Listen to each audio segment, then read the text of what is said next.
What's good, YouTube? Welcome back to another video. This is Marketing with Dev. Make sure you guys give me a like, comment, subscribe, and hit those bell notifications so you can be notified when I drop new videos just like this one. And in today's video, we're going to be talking all about your budget for your Facebook ad. I get a bunch of questions from you guys and a lot of prospects that I encounter online. And one of the biggest questions I always get is always pertaining to the ad budget. So in this video, we're going to break all of that down and let you guys know everything you need to know about your Facebook ads budget. But before we get into the video, if you're a small business owner, coach, consultant, entrepreneur, and you're running Facebook or TikTok ads for your business, then what you need to do is click the link in the description right now and schedule your free ad supercharge session with me. So during this session, you'll screen share your entire ad account. I'll tell you exactly the things that you're doing wrong that's costing you thousands of dollars, and we'll also help you implement our proven 7-figure ads blueprint while we're on the call with you, right? So we're going to make sure that not only we're fixing the mistakes that you were making already, but we're also going to help you implement our system and make sure that you actually have it done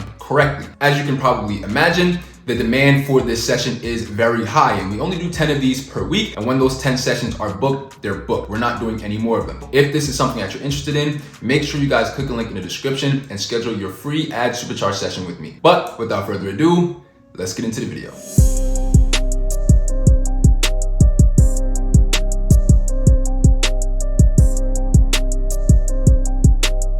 So when we're talking about Facebook ads or TikTok ads or YouTube ads or any kind of advertising or just any kind of marketing in general, it's very important that you have a budget. So you should always have a minimum and a maximum range that you're willing to spend on any given month when it comes to running your ads. So you should know no matter what the results are, I'm at least going to spend X amount. And then on the other hand, once you have your maximum range, it will prevent you from overspending when you know that I'm not spending more than this amount, unless you're having tremendous success and you want to reinvest more money back into your ads. And it's very important to understand that when you first start running your ads, you are really just paying for data. We need to know what creatives work. We need to know what audiences work. We need to know what headlines work. We need to know what kind of copy works. All of these things that we need to know, and all of these things cost money to test, right? We have to put money behind these tests to figure this information out. But if we don't figure this information out, we won't be able to scale our ads in the future. So if you ever heard somebody say that when you're running ads, you're paying for data, that's what they mean. So when you're running your ads, you're going to get a whole bunch of feedback. And this feedback is in the term of all of the different metrics that you can use to analyze your ads. Once you're analyzing your ads, now you can actually make data-driven decisions based off of the results that you got previously. So if we're testing 2 different creatives, I'm not going to know which one works the best unless I actually put money behind both of them and test and let the people decide which one is best. What a lot of people end up doing is they don't test anything and they just put a bunch of their money or all of their budget behind things that they haven't tested. And then when it doesn't work, they get upset and they say ads don't work. But in reality, they're just not advertising the right way. So the more money you spend on your ads, the faster we get data back and the quicker we can analyze it to actually scale your account. So if you want to move faster, then it's going to be beneficial to you to have a larger ad budget. If you can't spend as much, that's cool too, but just understand that the process is going to take longer for you because it's going to take longer for you to get that data. So imagine if somebody is spending $1,000 a day versus somebody spending $1,000 a month. That business that's spending $1,000 a day on ads are literally going to get the same amount of data in one day than a business who spends $1,000 a month will get in about 30 days. You can see how much faster you can move if you're willing to invest a bit more. But of course, every business is different. Every business is at a different stage, and you only want to invest where you can comfortably afford to. So you don't want to take money away from other things that you need to do to be able to run your ads, but you want to specifically make sure you set aside money that is only going to be used for your ads. So ideally, we want to be spending at least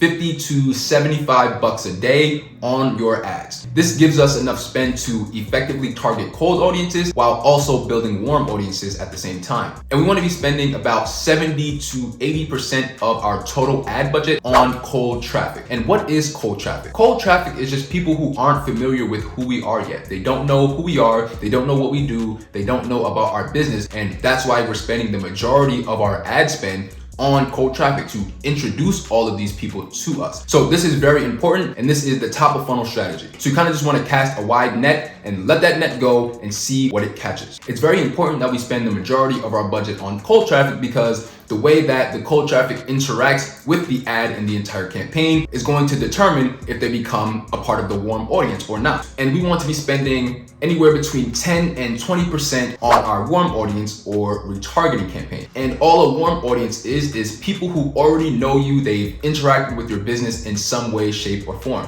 So whether that be they follow you on Instagram or Facebook, or they clicked the link on your ad video and went to your website, or they watched a certain percentage of your video, or whatever the case may be. But these people are already familiar with you, they know who you are, they know what you do, and now we're just trying to get them to take that next step to become a lead or a sale. You'll also want to make sure that you leave some budget left for testing. We like to have around 7 to 10% of our ad budget left over for testing. You can test a number of different things. You can test different audiences. You can test different creatives. You can test different headlines, different copy, different website pages, different landing pages, different colors on the landing pages, different headlines on the landing pages. There's so many different things you can test. You can literally test just about anything. And you guys should always be testing. That's the acronym ABT, stands for always be testing. Even if you have a bunch of campaigns that are doing extremely well, you always want to be testing because you don't know if you have something that will perform better, right? There's only one way to find out if something is going to work really well or not, and that is to just test it. Right? So I hope you guys enjoyed this video. If you did, make sure you guys give me a like, comment, subscribe, and hit those bell notifications so you can be notified when I drop new videos just like this one. And I'll catch you guys in the next video.